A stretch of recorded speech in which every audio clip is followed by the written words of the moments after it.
पीछे गया सब से ज्यादा पीछे रहे नहीं भाई की जो बोर्ड मैं तो पहले निकल गया। हाँ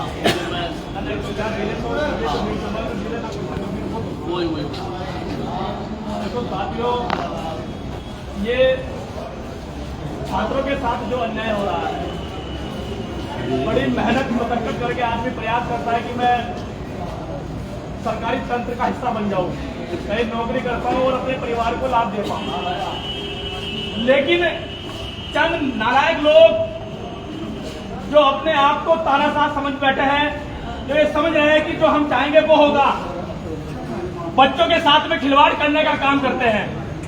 उन बच्चों के साथ में जिनके माँ बाप रात दिन मेहनत कर करके अपने पेट की रोटी काट काट कर बच्चों को पढ़ाकर और उनसे सरकार की नौकरी कराने के लिए तैयारी कराते हैं।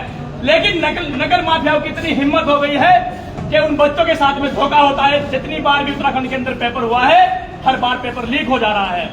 आखिर ये सरकार कर क्या रही है? कहाँ सबका साथ और सबका विकास हो रहा है? जो सबके साथ और सबके विकास की बात करें, कहाँ है इसमें गरीबों के बच्चे? प्रत्येक पेपर की कीमत लगाई जाती है 15 लाख, 20 लाख, 25 लाख रुपए। क्या गरीब लोगों के पास अगर 15 लाख रुपए देने को हो तो कि फिर वो फोर्थ क्लास की नौकरी की तैयारी करेंगे? आज इस सोचने का सबसे बड़ा हमारे पास विजय है कि इस देश के अंदर, इस प्रदेश के अंदर ऐसी सरकारें चल रही है जो अपने गुंडों के द्वारा तानाशाही रवैया दिखाते हुए पेपर को लीक कराते हैं और उन बच्चों के साथ हजारों लाखों बच्चों के भविष्य को अधर में छोड़ देते हैं।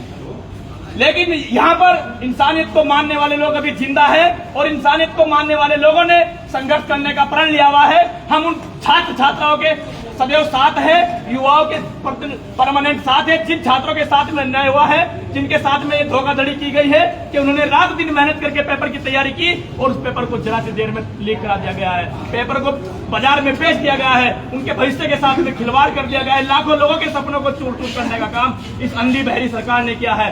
एक हफ्ते तक लगातार धरने प्रदर्शन करने के बावजूद इस प्रदेश के मुखिया आदरणीय मुख्यमंत्री जी की आंख कल खुली और कल उन छात्रों के पास जाकर उनके आंसू पोंछने का काम करने का काम किया। लगातार मैं ये कहना चाहता हूँ, मैं ये पूछना चाहता हूँ इस प्रदेश के मुखिया से कि इधर उधर की बात न कर, तू ये बता काफिला कैसे लुटा? इधर उधर की बात न कर, ये बता काफिला कैसे लुटा? दिनों से गिला नहीं, मुझे रहा दिनों से गिला नहीं, तेरी रहबरी का सवाल है। अगर आप इतने चौकन्ने हैं, आपके पास सारी एजेंडा है, तो पेपर बाहर कैसे आ रहा है? इसका सवाल कौन पूछेगा? जवाब कौन देगा? सरकार आपकी, तंत्र आपका, पुलिस आपकी, सारी सुविधाएं आपके पास है, लेकिन फिर भी हर बार पेपर लीक हो जाता है। क्या भविष्य उन बच्चों का भविष्य होगा जो अपनी नौकरी की जो आयु सीमा होती है उसको पूरा कर रहे हैं? क्या उनको दोबारा मौका मिलेगा? क्या उनके पास कोई इस तरह की व्यवस्था उनकी सरकार बनाने का काम करेगी? उनके घर परिवार चल जाए, उनके माँ बाप के आंसुओं को पूछने का काम करेगा? लेकिन कोई सुनने वाला नहीं है। आज जो अपने आप को बड़े बड़े नेता बोलते हैं वो अपने घरों में बैठे सो रहे हैं। छात्रों ने ये जिम्मेदारी अपने आप उठाई है और हमारे जैसे संगठन के लोग उनके साथ कंधे से कंधा मिलाकर खड़े हैं और ये बता देना चाहते हैं, मीडिया बंधुओं के माध्यम से सरकार को भी चेता देना चाहते हैं कि तुम चाहे जितना जोर लगा लेना, तुम्हारी ईंट से ईंट बजाने का काम भी हमारी भारतीय कमीशन के किसी भी सूरत में, किसी भी हालत में बच्चों के साथ में अन्याय नहीं होने दिया जाएगा। चाहे उसके लिए प्रदेश स्तरीय आंदोलन करना पड़े, जेल भरो आंदोलन करना पड़े, कुछ भी करना पड़े, तो हम छात्रों के साथ हैं।